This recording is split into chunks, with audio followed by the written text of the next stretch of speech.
Okay, good evening. Thank you so much, Dr. Aino, for the introduction. Thank you to everyone present. And I think if you have someone that you believe will benefit from today's session, you should definitely send the person a message now, just before I get into the core of today's conversation.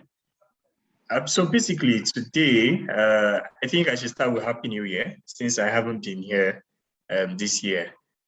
So we'll start with Happy New Year, and then I'll just go into what we are going to talk about today. So basically today we're talking about first finding out where you are with your health goals. And I really want it to be a bit interactive.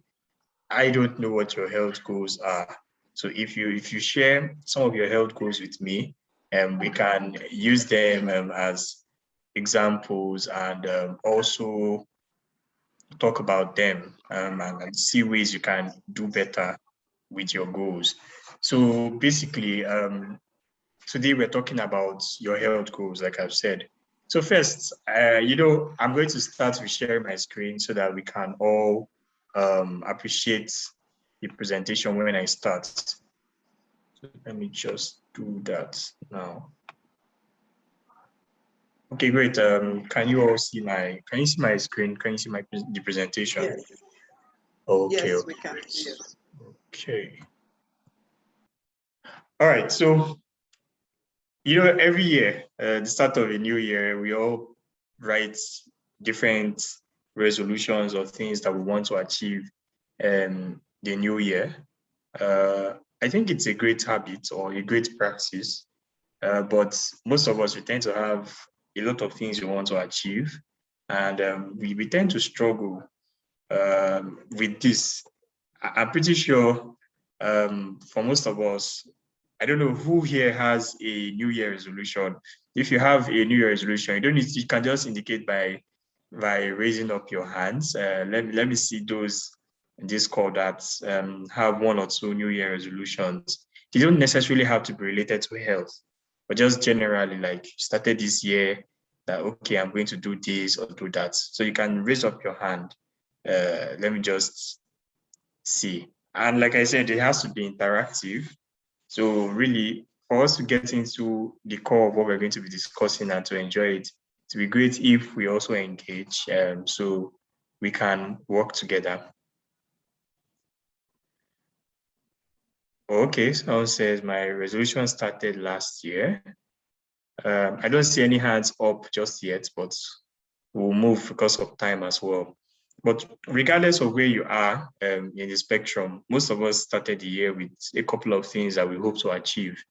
The question usually is, or the problem usually is that some people give up within the first 2 weeks. Some people try up to the first month, and maybe some people go beyond the first month of the year. But for most of us, we find that within the first 2 weeks to the first month of the year, we've already fallen off the track.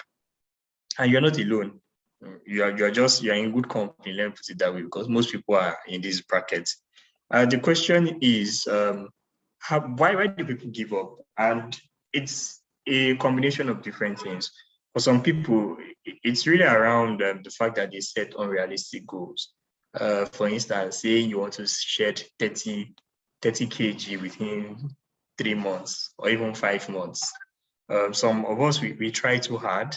We're trying to do so much within a short time. For some of us, it's because we overestimate our ability.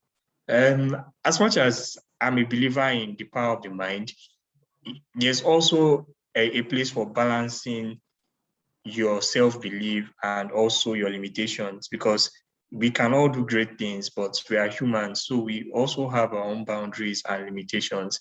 And usually the best way to get the best out of yourself is also understanding your limitations and either working around it or leaning more on your strengths.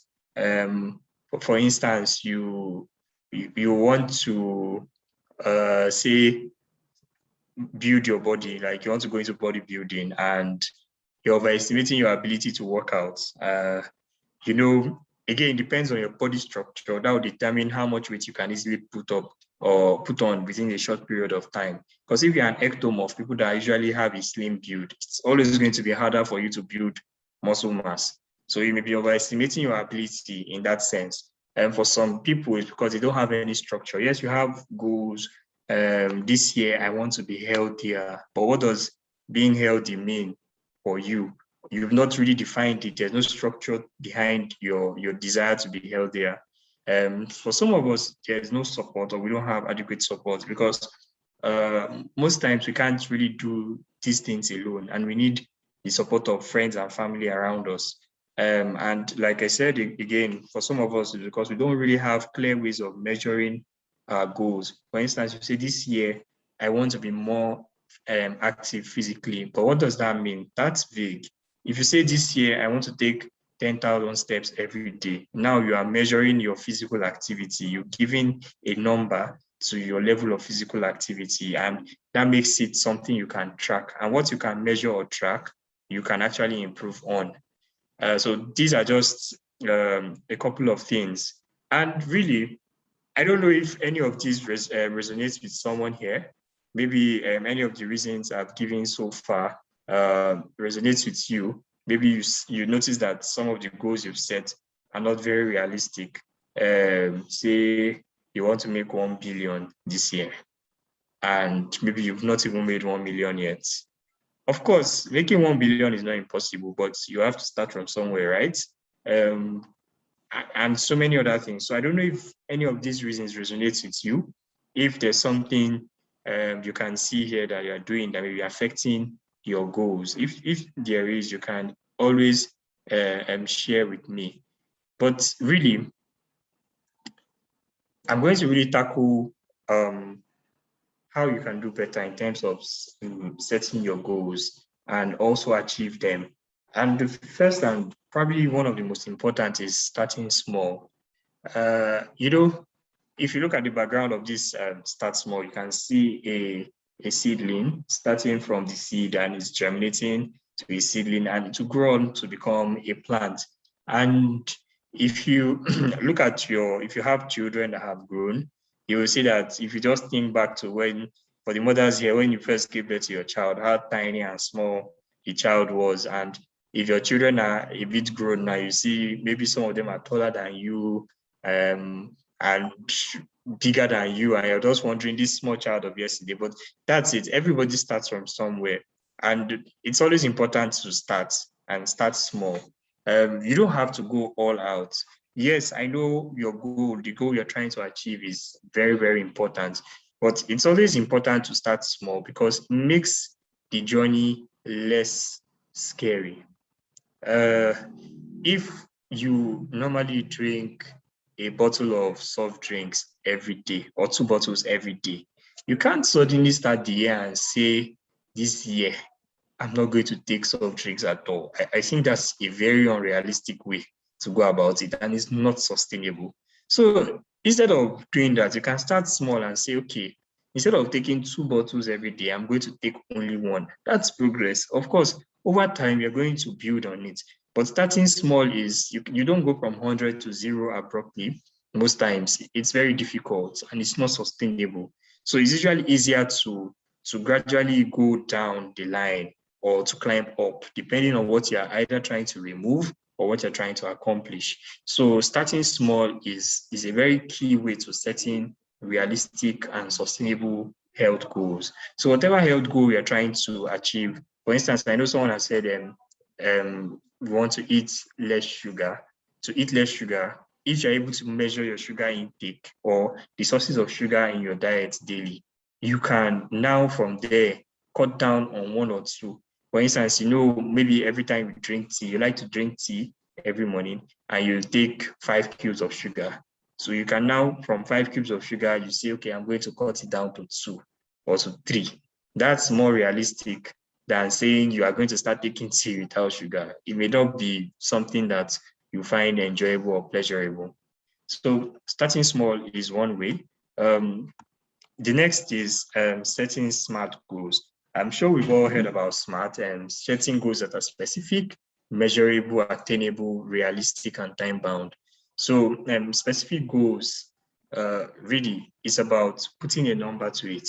Like I said earlier, you want to increase your level of physical activity, and that's vague. But if you say I want to take 10,000 steps every day, there's a number to it, right? Measurable. Once you've been able to put a number, your goal becomes something you can track. So you know every day you are tracking, okay, did I hit 10,000 steps today or not? You've specified your goal by moving it from a vague thing to something that is real, 10,000 steps every day. And it's attainable, really. You can actually get 10,000 steps every day if you make some changes in your daily routine. And now, is it realistic? Depending on the kind of job you do, you may find that it may be very difficult for you to do up to 10,000 steps, maybe.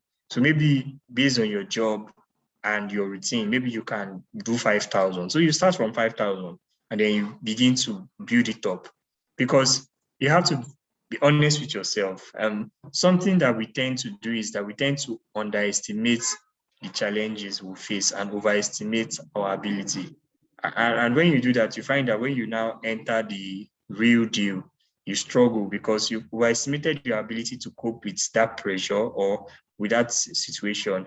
And you also underestimated the challenges that you will face. And time bound, of course, when there's a time set to something, it helps you work better. It's human, or the human mind, when we have a particular goal in sight, it's easier to push yourself to work towards that goal than when there's nothing. If you say, I want to be fit this year, by the end, I want to be fit this year, that's a great goal. But if you've made it specific, you've made it measurable, you've made it attainable and realistic, you've already, and then you set a time to it this year, it makes it a smarter goal than just saying, I want to be fit this year. So you've said, I want to be fit this year. I'm going to take 10,000 steps every day. And okay, or I'm going to take 10,000 steps a day, 5 times a week. I'm going to look at my schedule and rearrange it to ensure that I'm able to hit these 10,000 steps.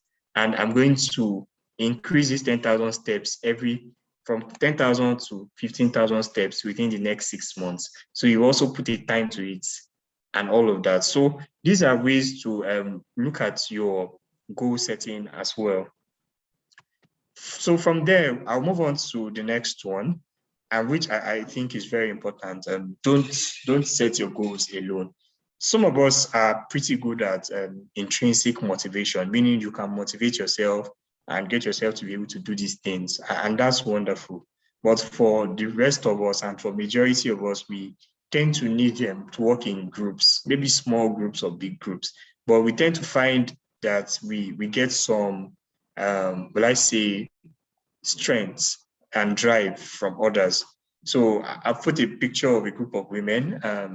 You can assume this is their estate and they're working out. So for instance, if you know you want to become more physically active, it's easier if you are able to convince your group of friends, a social group you belong to, or even at church, and you say, okay, let's set a time every day. We are going to say, go jogging, go running. Funny enough, you can actually incorporate two different activities. For instance, if you have a prayer meeting, you usually do at church, for instance, you can say, okay, instead of meeting and sitting down to pray, let's go on prayer walks. So prayer walks, meaning you want to increase your level of physical activity and you also want to do your prayer, right? So you've also drawn your group into the activity.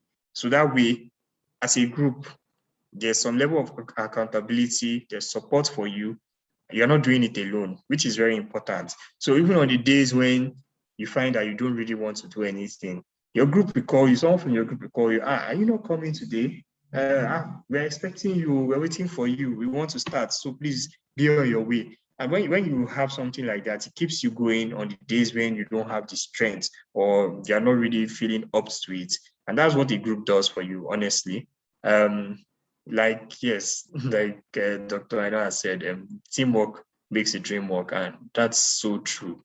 So moving on to the next one, again, being honest with yourself. See, an honest self-appraisal is very key. what an honest self-appraisal does is, again, it tells you your strengths and your limitations, and you know how to work around it. If you aren't honest with yourself, for instance, you said, okay, I'm not going to take more than 2 bottles of soda in a week, and you are taking 3. But in your journal where you're tracking it, you now change your 3 to 2. You are deceiving yourself, you understand? So you have to be first and foremost accountable to yourself to be able to push towards your goals. Meaning, even when you fail, you have to be able to accept that, okay, I didn't do so well today, and it's fine. You try better tomorrow, compared to justifying the reasons why you did not do so well. Someone I know always says that excuses are well-planned lies. I don't know if I agree with that in all situations, but one thing I'm certain of is that most times excuses never really help you to get around what the challenge is or to move forward. An excuse is just a reason why. It's basically you handing over the reason why something did not happen to someone else. So instead of, even if it's not your fault, the excuse doesn't really move the needle forward. So instead of saying, oh, okay, I didn't work out yesterday because I had a very stressful day and I was tired. That's true, but you also did not work out, and that's the truth. Or tomorrow, you know, okay, I did not work out yesterday. Tomorrow, I'm going to ensure that I work out. Yes, you were tired, and that's fine. But you have to now be honest with yourself. Yes, I was tired, but I will ensure that I work out tomorrow to make up for the fact that I couldn't work out yesterday. And you'll find out that I'll come to something later. And I think that's probably one of the most important concepts when it comes to setting sustainable goals and keeping to them. And that's consistency. But we'll come to that. And that's the last thing I'll talk about. But then let's look at structure.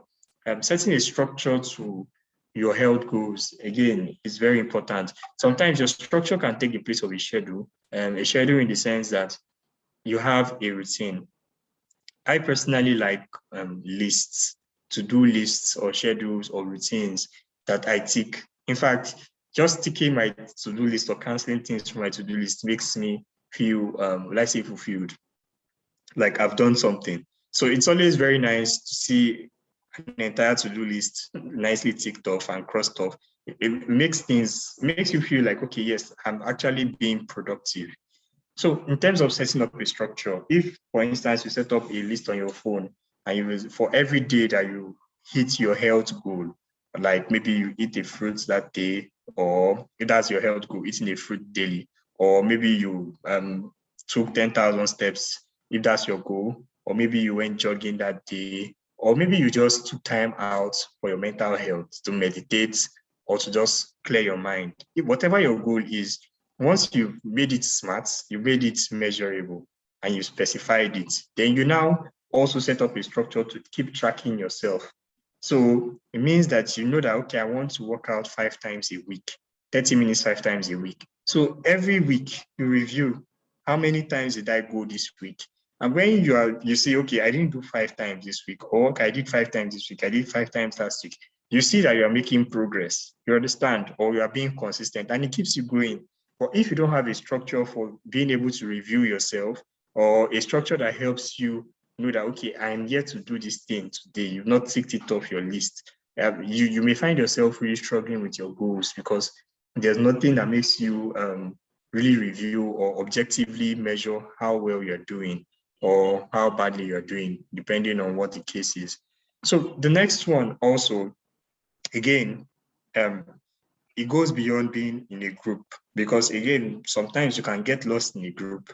You can be in a group of people, but you're also lost because you don't really have a close tie to anyone. So being accountable to someone, and we call it accountability partner. So depending on whatever your health goal is, for instance, when I decided, I've been on this no soda journey for a while. So when I decided personally that, okay, sometimes I thought I want to take it more serious. So when I resumed at a new workplace, in fact, I just made it very clear. See, I don't drink soda. I don't drink soft drinks. So whenever anything is happening at work, or I'm going to get something, or someone wants to get something from me, they just know that they are not giving me that soft drink. And what that helps me to do is, in a way, it makes me accountable, because I've already told all these people now that I don't drink soft drinks. So I cannot even fall my hand, and they'll catch me one day in my office opening that bottle of Coke or Fanta. So already, without, I've already set up an accountability structure for myself.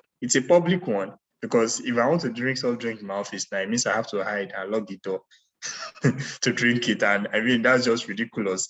But generally speaking, having someone you're accountable to, someone that is watching you, anytime you're opening that bottle of Coke, or you're not standing up to go for your gym session or something, the person is just looking at you or calling you, how far? I've not seen you today at the gym. Or, okay, I saw you taking a bottle of Coke the other time. I hope it was for someone else, not for you. You know, those little things. Yes, being accountable may not be the most pleasant thing, but it helps you stay on, it keeps you alert, because you know it's one of two things. Now, again, all these points I've shared, they work hand in hand. If you're not being honest with yourself, it will be difficult for you to be accountable to someone. So if you have an accountability partner, you're always hiding to do the things you're not supposed to be doing because you're dodging your accountability partner, you're not being honest with yourself. So you may be lying to your accountability partner, but you can't lie to yourself as well. So you see, these things work hand in hand. So for having someone you're accountable to helps with the external surveillance, and being honest with yourself helps with the internal surveillance. So when you marry the two together, you see that you are actually be able to measure yourself objectively, and also track yourself and monitor yourself to know that you are doing what you're supposed to do when you're supposed to do it. And that's very important to health goals, especially because health compounds, as we'll see later on.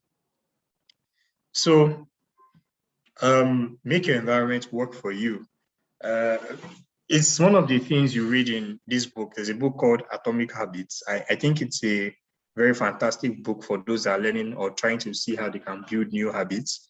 So, for instance, making your environment work for you, it works in very different ways.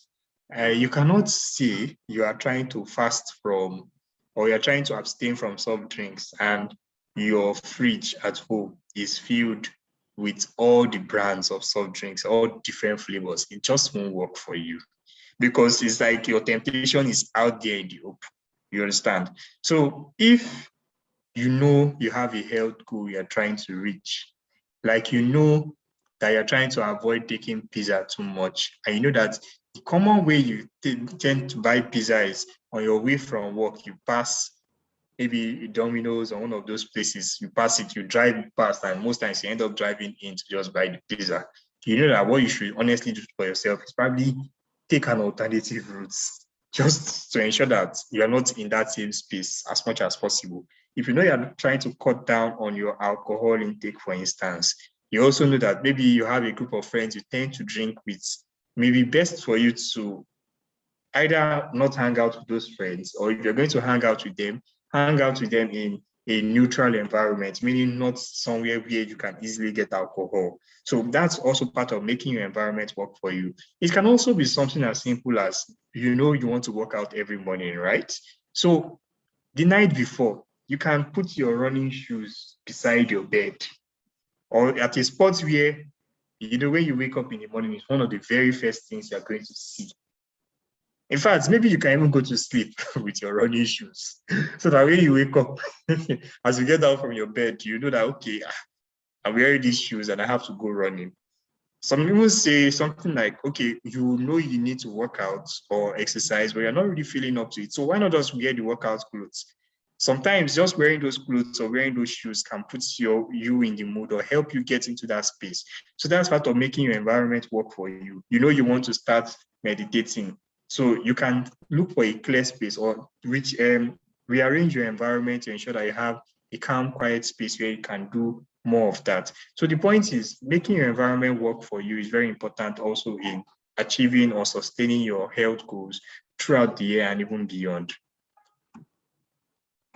Another thing is also what we call habit stacking. So it's basically a way to ensure that, okay, you're trying to achieve one health goal, right? You already have an established routine.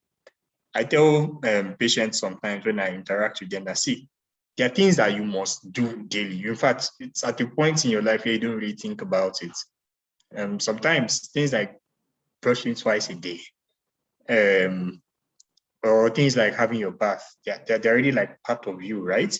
So what you can now do is to look for how to attach a new habit you're trying to build with something that is already a daily ritual. For instance,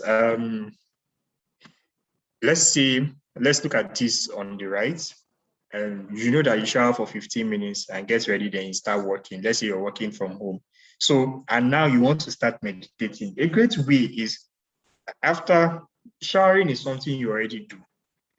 And then immediately you shower, most times you see that you come out and then get to work. So you can now shower and then take reduce the amount of time you shower, maybe do 10 minutes for the shower. And once you're ready, you meditate for 5 minutes and start work.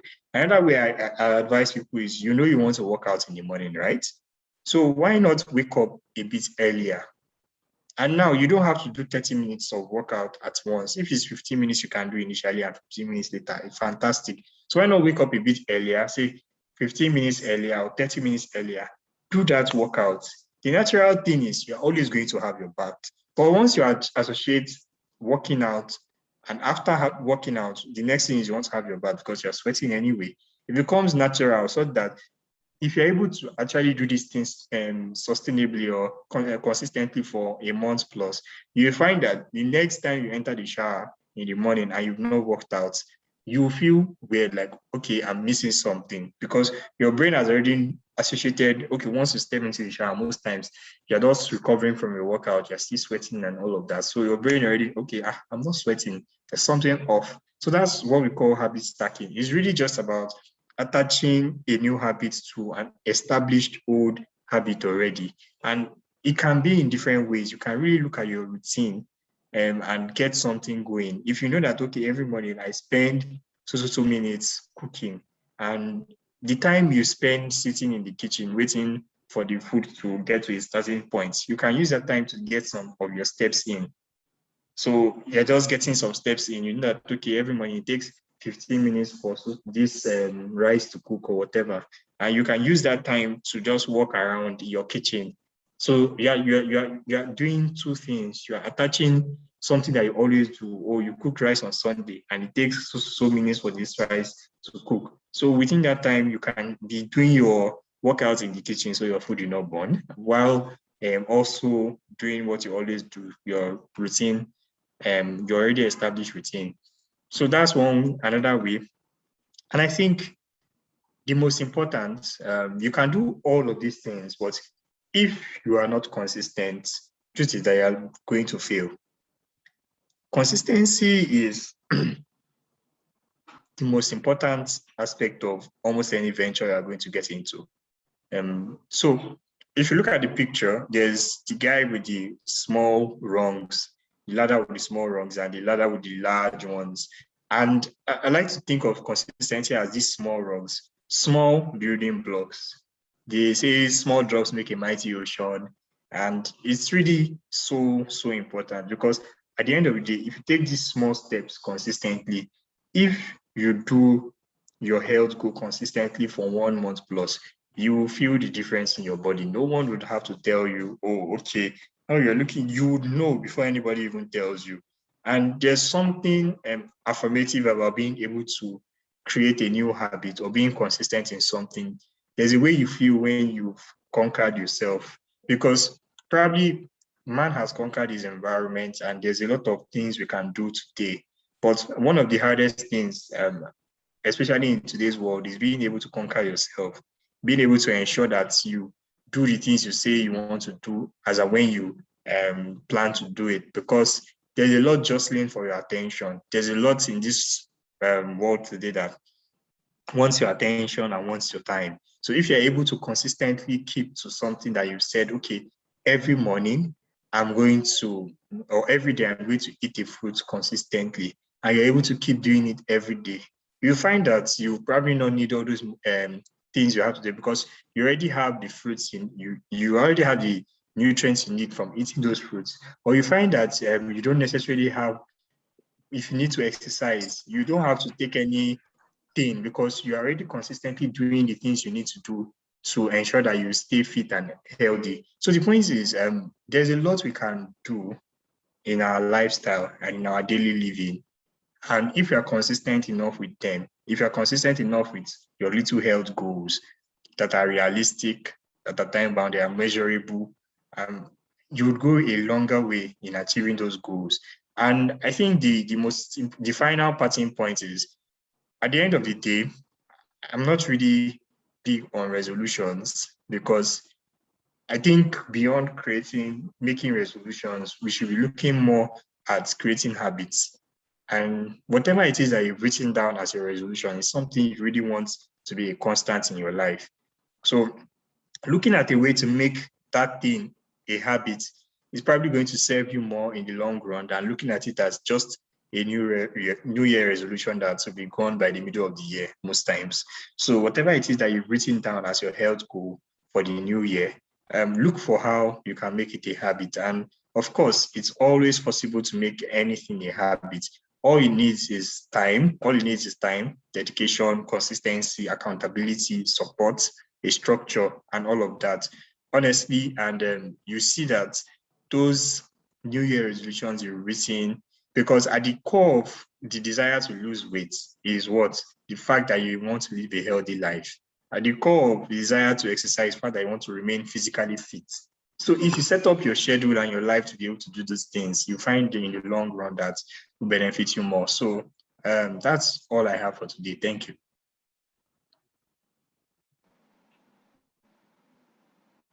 Wow. Thank you so much, Dr. Oyo, for that inspiring presentation. Your presentations are always practical, and I believe everybody has gotten value from it. Do we have anybody who has any questions?